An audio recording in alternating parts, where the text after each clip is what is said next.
Hey there, Bruce, and welcome back to Misericorde. Let's just carry on from where we left off because, well, I don't know what to expect at this point now that we're out of our anchorousness. Apparently we're a detective now. We were an anchoress, confined to our room to read the Bible forever, turned detective. So let's see what happens. Inside the chapel, everyone was already sitting in pews, aside from the superior, who I could make out standing at the altar near the back. She did indeed have a small device in front of her that I'd never seen before. Given the apprehensive looks on the other sisters' faces, I could guess that it was the dreaded portative organ. She noticed me walking in with Catherine, and gave me an appreciative little curl of the lip, just barely legible from far away. When she spoke, her voice echoed around the chapel. It made me jump. Ah, welcome, Sister Hedwig. I would like everyone to give her a warm welcome. A murmur of dullest enthusiasm rumbled through the chapel. I gave a little bow of the head, unsure of how to properly respond. Thank you. Come up here if you'd please. I'd like to introduce you properly. She glared at the gathered nuns, to the congregation.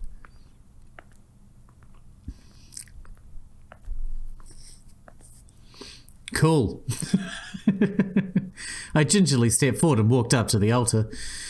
Every footstep echoed around the large room, and I could feel everyone's stares boring into my back. When I reached the superior, she gave me an encouraging smile. I turned around to face my adoring public, who mostly looked like they wouldn't mind it if I would have dropped dead in front of them. All save for Darcy. Anyway, who was looking straight past me with a serene expression. Hello? There was a collective grunt. It felt like one older woman with an eye patch sitting near the back was watching me with particular interest. She was smiling, but she said nothing. There was an awkward pause. Hello? Shh. Oh, sorry. Darcy stuck a hand out and started waving silently, before Eustace grabbed it and tucked it back down at his side. The superior gave me a little nudge. Well, it's lovely to meet everyone. Or rather, the people I've met so far. Catherine, Margaret, Angela, and I walked past Darcy and Eustace, so we didn't really meet, but you seem very nice. Not that Catherine and Margaret aren't nice. And I also don't mean the rest of you won't be lovely to meet. When I can. If you want to. I suppose I'm meeting you all right now. But, personally, you know. Oh goodness, that sounds strange. At this point I wouldn't have minded dropping dead in front of everyone either. But I couldn't stop there. Well, I suppose the best way to get to know people is through prayer. Not that I've ever prayed with anyone. But that's what I've read. Whenever two or more are gathered, and so on. I prayed alone many times though, and really, I guess, I've never actually been alone, because I was here, and there were so many of you here, all along, and you've all been praying as well. So, a lot more than two are gathered here, not just in the chapel, I mean, but in the abbey, generally. Oh, and you have all probably spoken with me before, or maybe not at all, maybe just some. I may have offered you all spiritual advice through the hagioscope before. Not that I can tell who's on the other side of that, by the way. Your deepest questions have always been safe with me, so I'll never be able to tell anyone anything embarrassing. Not to imply that anyone has asked me anything embarrassing, and I hope my advice has helped all of you, or however many of you I offered it to. And if you were ever wondering who it was giving it to you, it was me. Here I am. For some reason that eludes me to this day, thought it might be best to end with a little flourish. Ta-da! I'm your new chronicler. Silence. Dreadful, dreadful silence. Finally, Darcy raised her hand. Yes? What's a hagioscope? It's the funny little window next to her door. You're supposed to talk through it. Oh, right. I bared my teeth in a wider smile as I could manage to the rest of the sisters. I got no response at all, save for another wave from Darcy and a smirk from Catherine. I look up at the superior for some sort of guidance, any help at all. She just smiled at me and pushed my back gently, urging me to head back to the pews. Hedwig's situation is rather unique, so we all have a responsibility to look out for her and offer her help with the day-to-day around the convent. I want everyone to be extra helpful and forgiving towards her, and I want no sort of hazing or pranking. By the by, Sister Flora, I will be speaking with you after Prime concludes today. Whatever. Flora was the young woman with the pimply face then. Not wanting to cause a fuss, I walked past the last occupied pew to sit in an empty row in the back, on the opposite side of the aisle to everyone else. Now, the creed, if you'd please, and then we will continue with the usual psalmody before concluding with a hymn. And yes, that means singing. And yes, that means all of you, including Catherine. Catherine I? There was an awkward pause before everyone lurched into the Athanasian Creed at the Superior's urging. Oh my god, no. I'm not reading Latin. Next. It's just a song anyway, right? Yes. Singy, singy, singy the Latin. Whoa, it's really strong. God. Well, I did something wrong with that one.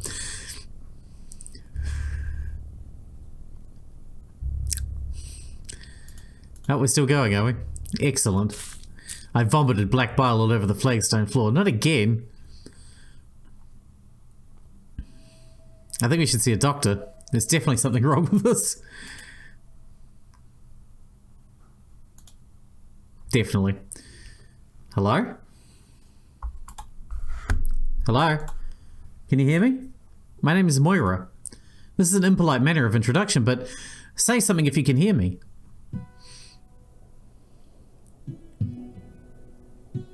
I opened my eyes and groaned. I was lying on the floor between the pews, surrounded by a semicircle of concerned sisters. The woman who had been sitting near the front of the pews was crouched next to me, her hand resting on my shoulder to prop me up slightly.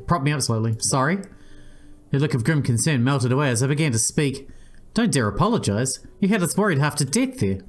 She spoke in a lilting accent I couldn't quite place. The Superior pushed through the throng of nuns at that moment, prompting the friendly woman to pop back to her standing height with a little bounce. She's going to be alright. I think she's just a bit knackered. All of this might have been a bit much for her humours, I'm afraid. I see. I did warn her that jumping into things straight away might be too much. I opened my mouth to object to this out-and-out lie, but the Superior gave me a piercing look. My silence assured, she turned to the friendly-faced woman. Moira, I'd like you to take her to the dormitory to rest up for a little while. In the room that's been prepared for her. If she's feeling up to it, she can rejoin us for a luncheon later. Of course. She leaned down to offer a hand to me, which I took. I staggered back to my feet, hiding my gaze from the crowd. What a disaster this has been so far. I took a deep breath, then caught just a hint of the foul stench of bile. My baffling speech, falling asleep during service and throwing up in front of everyone.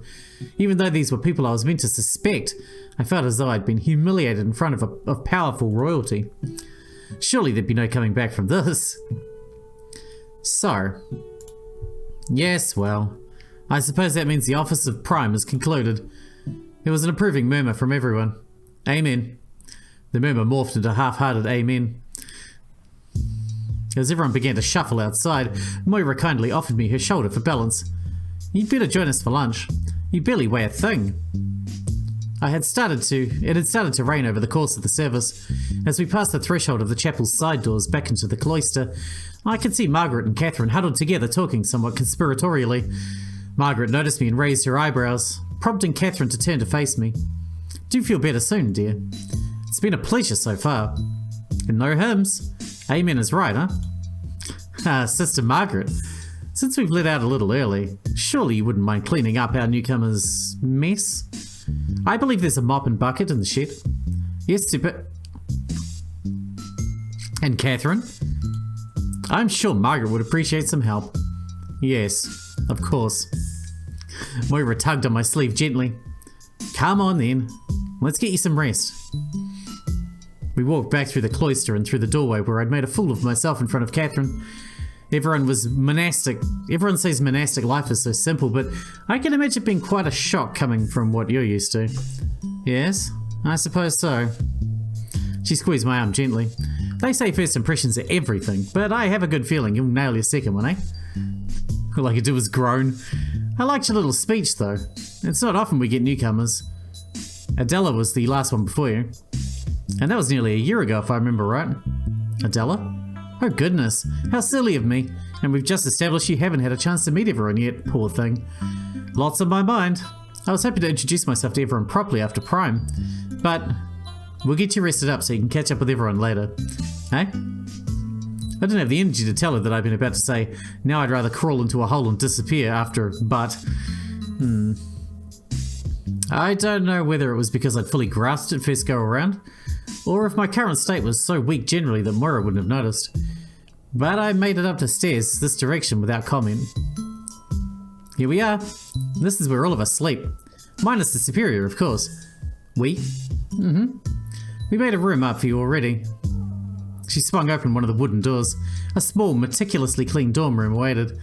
It had a similar straw mattress on one side, a little window, and an empty bookshelf next to a little reading desk. It was much smaller than the cell I'd spent my life in. You could probably fit 2 people in here comfortably for a chat. 3 if one didn't mind sitting on the bed. Well, I suppose you're probably familiar with all that. It's not much, but mostly we just sleep in these.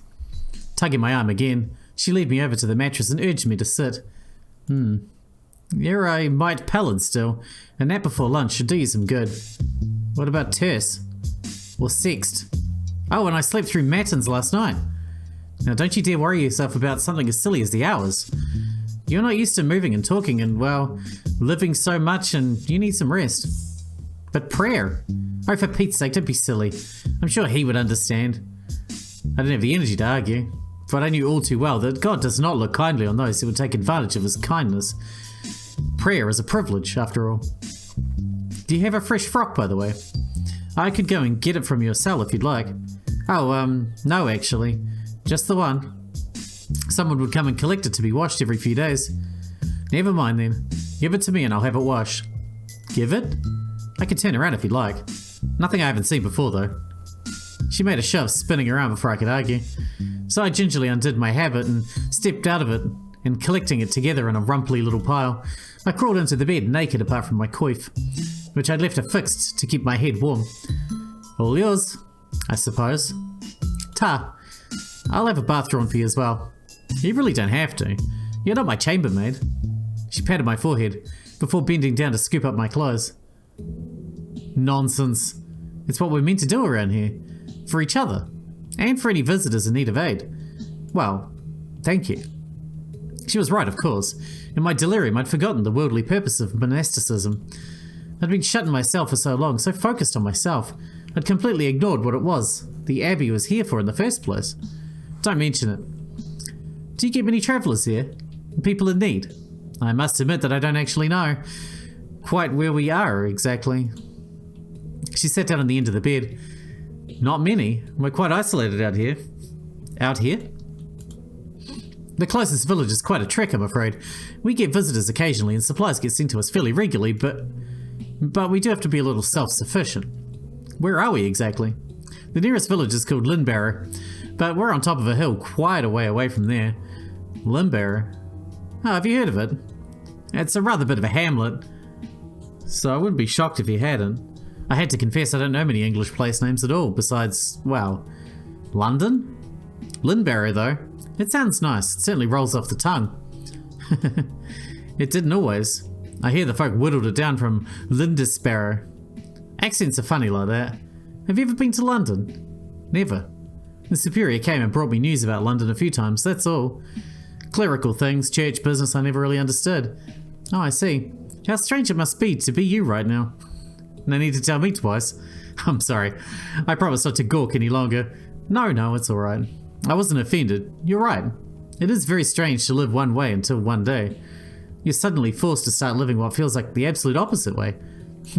Yeah. I'm just very taken with the idea that the way I live is the opposite of the way you'd lived until today. It's very interesting. It's my turn to apologize then. Not at all. It's a perspective I've never considered. I suppose to the rest of the world, us nuns must seem very secluded and rigid. I've certainly felt that way sometimes. But you've lived all by yourself in that little room all these years, with even stricter rules, I'd imagine. Very strict, which is how I'd describe monastic life generally.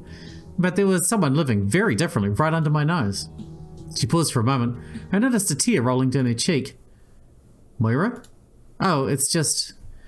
This was her room. Catherine? She nodded, sniffling. It's been so hard. It might have seemed like everything was normal at Prime, but I promise you things have been very, very difficult with her gone. Sometimes it feels like the most of them are trying to act as if she never existed. I suppose I can't blame them, but it feels so wrong. She could have been here today, a day like any other. She would have really liked you, I think. Not that... you wouldn't even be here if not for... Would you? I don't know what to say. Oh, listen to me rambling. It's not your fault. What was she like? She was very intelligent, intimidatingly so. And she wasn't afraid to show that off to the people. Yeah. Oh, no, I'm just imagining. I can picture her, almost. She left a strong impression on everyone she met. Myself included. She was good at everything she tried. I think that upset some people, honestly. She was a prodigy, through and through. More than just being the chronicler. Well, the nice thing about history is that it happens rather slowly. She had plenty of time for other pursuits, especially with how things are around here. I don't see why that would upset anyone. I wouldn't dare say for certain that she upset any of the others specifically. It's just a sense I've gotten in retrospect, perhaps. I nodded. Precious as I held them, my conversation with Catherine through the hagioscope had certain friction that I could imagine being amplified over years of talking to a person. I just don't understand why they're so sure that poor boy did it. She gave me a weak smile. He might have been able to rest up in the hospitalum if not for him. It's a wee bit nicer there than the dorms, I have to say. You don't think he killed her? I don't know if I'd go that far. It's less of a suspicion and more just... It's hard for me to reckon with purest random evil. Catherine was so good, wise and kind. For a lad to just murder her on a lark, I can't accept that. You'd have to have a reason, surely. Otherwise the world is a much darker place than I'd believed. It's certainly a much dimmer place without Catherine. We sat in silence for a moment. I didn't dare rebuke Moira, nor did I have the energy. But as well as empathy, frustration was bubbling inside of me. I could fix these misconceptions. Don't know where the fuck that came from. I could fix these misconceptions. Evil is everywhere. Demons are everywhere. The Lord saw that the wickedness of man was great in the earth, and that every intention of the thoughts of his heart was only evil continually. Genesis. Basic. Elementary. The very foundation of our faith. A godless man could kill someone as wonderful as Catherine without a second thought. It became clear to me, there and then. The lackadaisical and selfish attitudes surrounding Prime, this disbelief in evil. Something was very wrong here. Even Catherine's questions to me had bordered on blasphemous.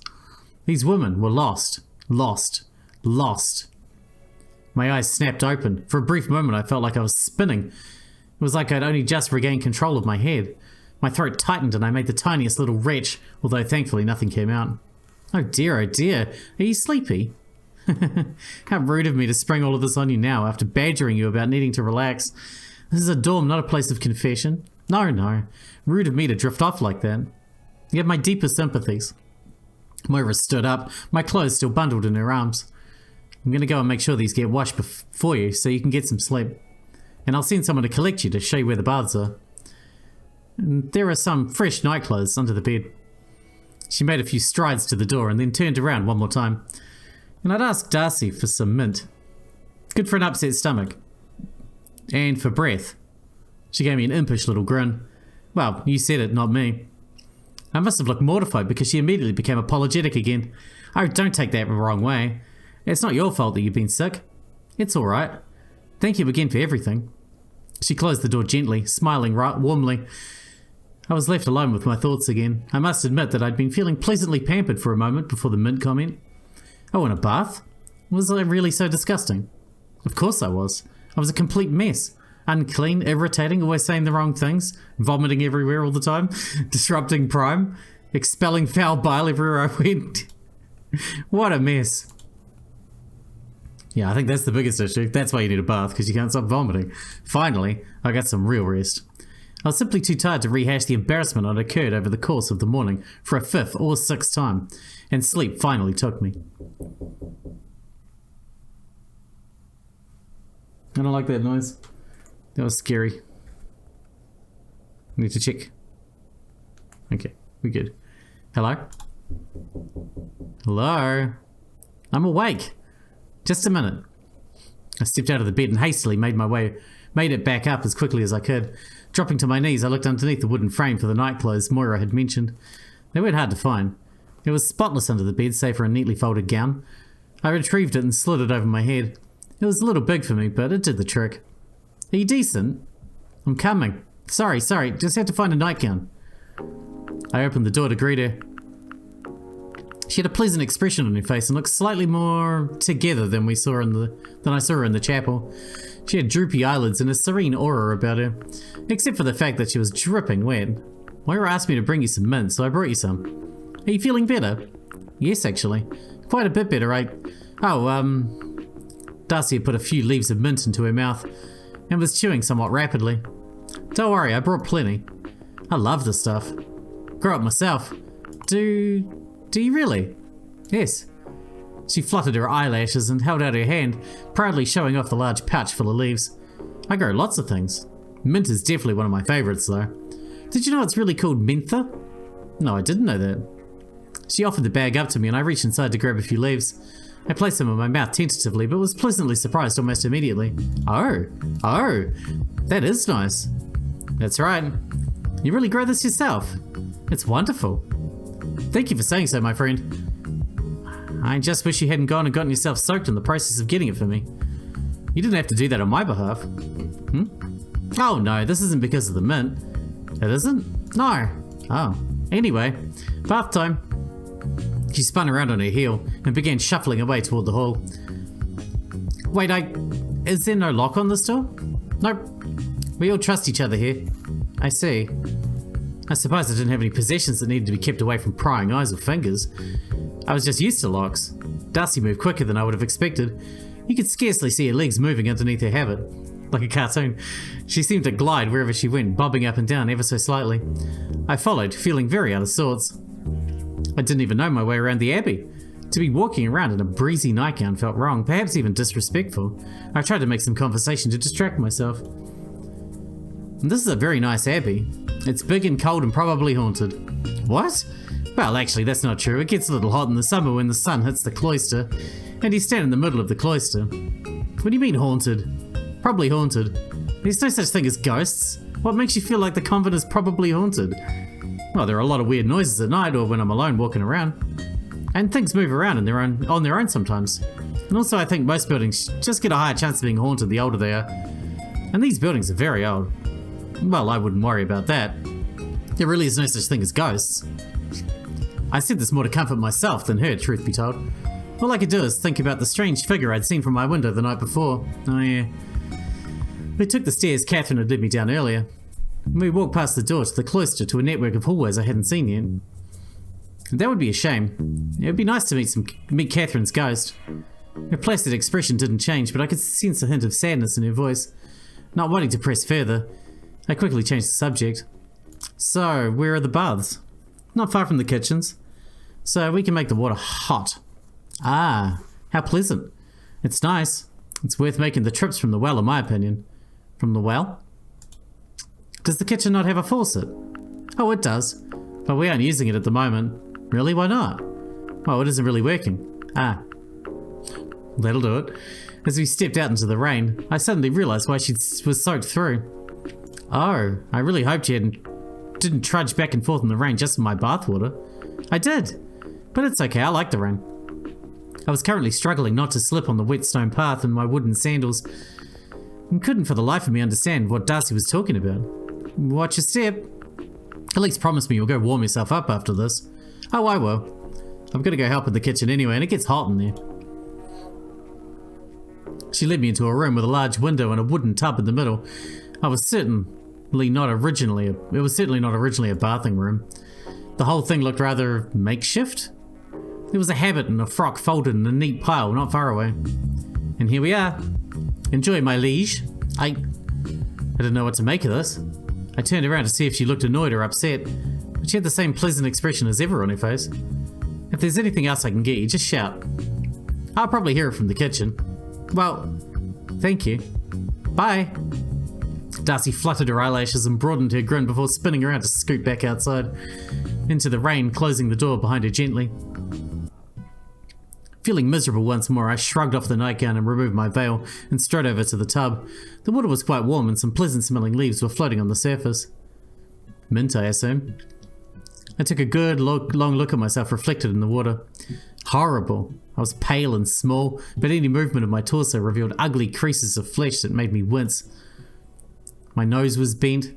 I had spindly fingers. My eyes were dull and had bags underneath. My hair had been growing almost unhindered since taking my vows, save for an uneven line where I'd made sure to cut my bangs to keep them from creeping out underneath the veil and making my forehead itchy. All in all, I was a sad little creature. Bathsheba I was not. With a weary sigh, I stepped into the tub. The warmth was quite unlike anything else I'd ever felt. As I lowered myself into the water completely, I could feel my muscles relaxing, a tingling sensation all over, as if the stress of the day was being washed away along with the dirt. Unfortunately, this relaxing effect didn't extend to my head. Ever since the superior had knocked on my door, I had felt as if all my thoughts had been squeezed through a narrow tube one at a time, and I had forgotten each word that made it out of my mouth by the time it was said. I was completely off balance. I even tried sinking my entire head beneath the water to see if it had the same cleansing effect on my mind. No such luck. Raising my head above the waterline again, I tried to organize my thoughts as slowly as they came. I had made a complete fool of myself in front of Catherine and Margaret. Well, in front of everyone, actually. I'd made Moira and Darcy waste their time attending to me like servants. No wonder Darcy had made that crack about my liege. They were probably all fed up with me already. And one of them was a killer. What did I care about any of that? This place was in complete shambles. Sisters taking the Lord's name in vain. Flagrant disrespect for the abbess. Skipping matins? No, in fact, disregarding the liturgy of the hours in full. A total lack of familiarity with basic concepts from scripture. Or the proper procedure for Benedictine monastic communities. And murder. That was the top of the list. Yeah, to hell with all of them. I dug my head under the water again and exhaled as hard as I could, in a feeble attempt to expel my rage building inside of me. It worked, somewhat. A feeling of deep embarrassment replaced my anger. I leaned back and stared into the ceiling, ashamed. I tried to push every thought away, both guilt and anger, to try and enjoy the rest of my bath. It was really nice. I wouldn't mind it if someone brought the tub in here. For me. I might never get out. Say, while I have you here, would you like to hear a different story? It's shorter than my own, don't worry. It won't be too much of a detour. I'm sure you've heard before, but it's the one I've been thinking about a lot lately. It's a Bible story, of course. You, of course, know Elijah and Elisha? Elijah ascended to heaven, and Elisha inherited his father's spirit, the sphere of God, with which he was able to perform miracles and so on and so forth. He could part water like Moses, and heal blighted lands and rivers. But there's a passage describing a journey to Bethel that amuses me. You know what I'm speaking of, yes? Forsooth, Elisha went up from thence into Bethel. And when he went up, by the way, little children went off the city and scorned him and said, "Go up, thou bald one, go up, thou bald one."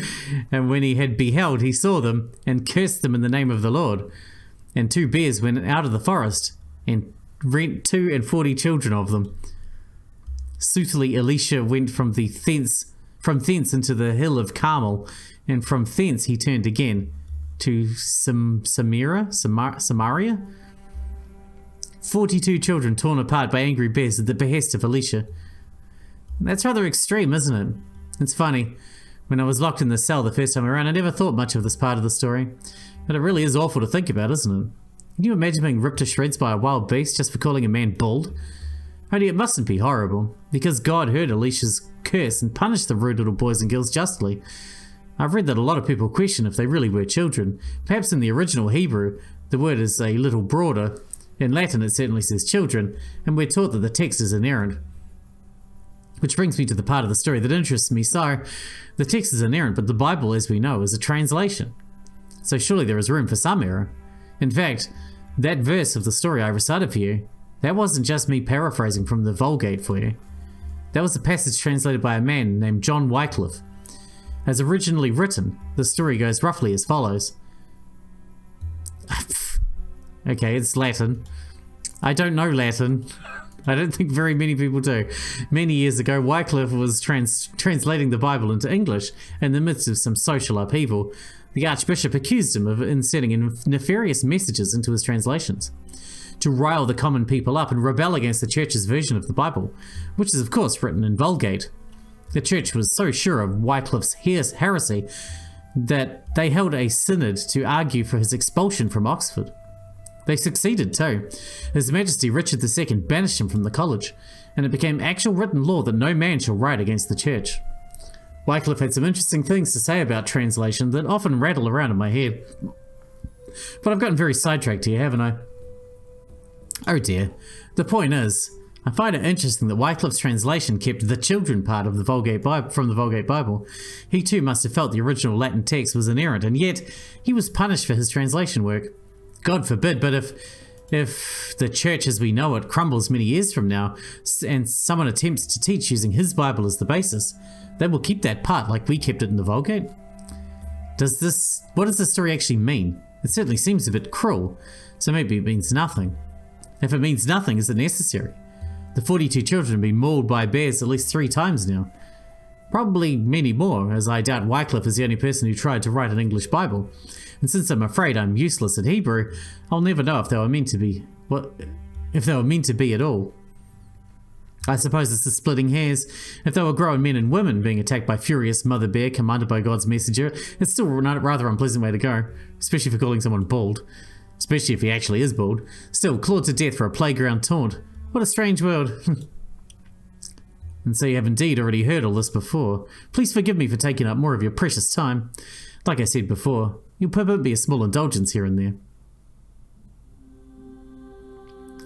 And with that, we're out of time for this episode as well.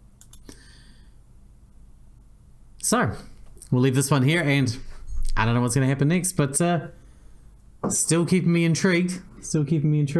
I want to start doing some investigating, though.